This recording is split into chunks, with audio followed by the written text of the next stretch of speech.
হরে কৃষ্ণ, রাধে রাধে। আমি গীতা, গীতার কথায় আপনাদের সুস্বাগতম। আজকে আরেকটি ভিডিওতে গীতার একাদশ অধ্যায়ের 24 নম্বর শ্লোকটি পাঠ করছি। আপনারাও কিন্তু আমার সঙ্গে অবশ্যই পাঠ করবেন।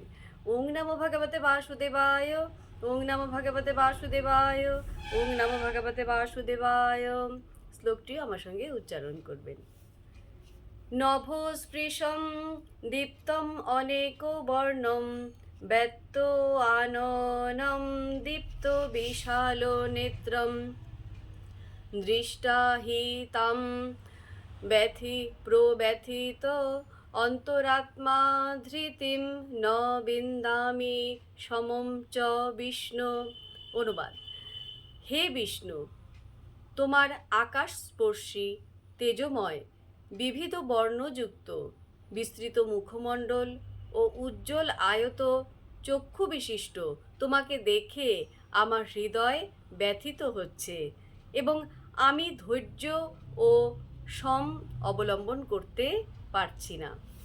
তো ভক্তগণ, এমনি করে প্রতিদিন একটি করে গীতা শ্লোক পাঠ করুন আর এই দুর্লভ মানব জনমকে ধন্য করুন। আর আমাকে কমেন্ট করেছেন মালা মহন্ত। রাধে রাধে, আপনাকেও রাধে রাধে।